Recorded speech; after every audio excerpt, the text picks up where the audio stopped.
आपण पाहत आहात BCCN न्यूज।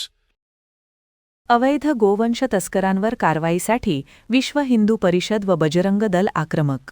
संग्रामपूर तालुक्यात मोठ्या प्रमाणात गोवंश तस्करी होत असल्याचा आरोप। पोलिसांना दिले निवेदन। संग्रामपूर तालुक्यातील तामगाव व सोनाळा पोलीस स्टेशन हद्दीत अवैध गोवंश तस्करी, कत्तल व गोमांस विक्रीच्या घटनांमध्ये दिवसेंदिवस वाढ होत असल्याचा आरोप विश्व हिंदू परिषद आणि बजरंग दलाकडून करण्यात येतोय। त्यामुळे संग्रामपूर तालुका पदाधिकाऱ्यांच्या वतीनं तहसीलदार व पोलीस स्टेशन ठाणेदार यांना निवेदन देत या अवैध गोवंश तस्करी व कत्तल करणाऱ्यांवर कडक कारवाई करण्याची मागणी केली आहे। गोवंश तस्करी व मांस वाहतुकीसाठी वापरली जाणारी वाहने जप्त करावीत, तसेच पोलीस, महसूल व पशुसंवर्धन विभागाचे संयुक्त विशेष पथक स्थापन करून नियमित ढाडी टाकाव्यात, अशी मागणी संघटनांनी केली आहे। अन्यथा तीव्र स्वरूपाच्या आंदोलनाचा इशारा देखील देण्यात आला आहे। यावेळी संग्रामपूर तालुक्यातील विश्व हिंदू परिषद व बजरंग दलाचे विविध पदाधिकारी कार्यकर्ते मोठ्या संख्येने उपस्थित होते। आज संग्रामपूरच्या माननीय तहसीलदार साहेब, ठाणेदार साहेबांना निवेदन देण्यात आलेलं आहे।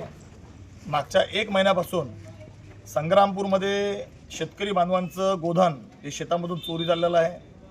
तसेच मोठ्या प्रमाणामध्ये गोवंशाची अवैध हत्या ही निर्दयतेपणे आणि खुलेआम सुरू आहे। आतापर्यंत बजरंग दलाने आणि सकल हिंदू समाजाने 4-5 वेळा निवेदन देऊनसुद्धा इथले ठाणेदार साहेब, तहसीलदार साहेब यांनी कोणतीच कारवाई अद्यापपर्यंत केलेली नाही।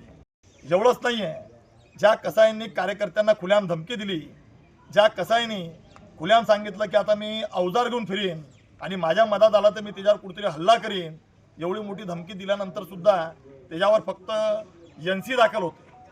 आणि हेच नाही तर काही विकृत व्यक्ती गोहत्या प्रतिबंधक कायदा महाराष्ट्रामध्ये लागू असताना अशा व्यक्तीचा सत्कार करतात। या लोकांवर सुद्धा कठोर कारवाई झाली पाहिजे। अशा जिहादी मानसिकतेने पिछाडलेल्या लोकांवर कठोरात कठोर कारवाई झाली पाहिजे। म्हणून संग्रामपूर तालुक्यातल्या 70च्या 70 गावामध्ये प्रत्येक तहसीलवर, प्रत्येक ग्रामपंचायतवर निवेदन दिलेलं आहे, प्रत्येक ग्रामसेवकाला निवेदन दिलेलं आहे, प्रत्येक पोलीस पाटलाला निवेदन दिलेलं आहे। आणि तेच आज आपण इथलं ठाणेदार साहेब आणि आपले तहसीलदार साहेब यांना सुद्धा निवेदन दिलेलं आहे की आपण याच्यावर जर कठोर कारवाई नाही केली तर सकल हिंदू समाजाच्या वतीने येत्या 15 दिवसामध्ये संग्रामपूर तालुक्यावर फार मोठ्या प्रमाणामध्ये शेतकरी बांधव आणि सर्व हिंदू समाज याच्या वतीने मोठा भव्य मोर्चा काढण्यात येईल।